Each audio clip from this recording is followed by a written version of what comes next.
Probably at my lowest points, when I have times of doubting and when I can't do things in my own strength, such as when our son was born into the hospital, diagnosed with cystic fibrosis, in there for the first 2 months of his life. You know, that's something it's very difficult to pray about when you're in that kind of situation, but knowing that within us is God's Spirit who's interceding on our behalf.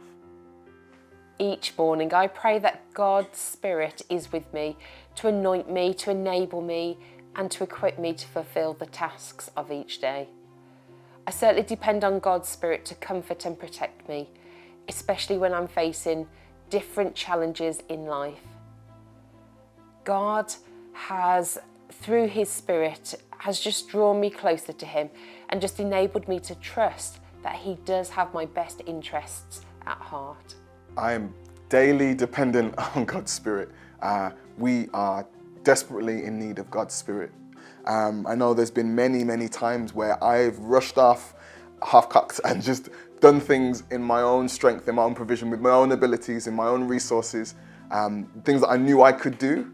But there's a beauty in recognizing our need of God, and that without Him we can't really do anything of worth or of note. We can accomplish things, but it's not really of the substance. You know, those moments where we just say, "Come, Holy Spirit, I need you." Bring direction, bring light, show me what to do, help.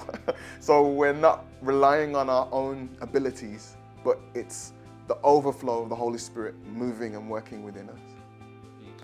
When I pray for someone and God gives me a word and I have no idea where it comes from or what it means, and I'd share that, and just even without them saying anything, I can see that it means a lot to them.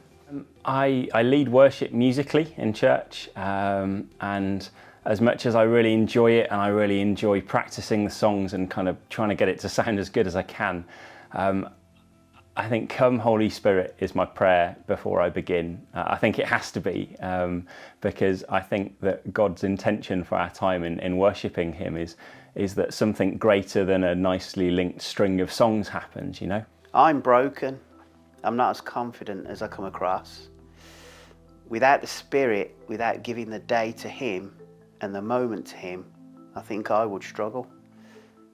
I heard a story of a preacher who he was listening to other preachers going, "I can do better than that." But when he got up on the stage, his mind just went blank. It's a good lesson, a story about going in, forgetting to take God with you. It's a really good lesson of what can happen when you jump in on your own. Take that moment beforehand to spiritually acknowledge God, acknowledge Jesus, and take them into the situation with you. So doing difficult things with the understanding that someone else is doing it through you. And then it's always important afterwards to give Him the glory.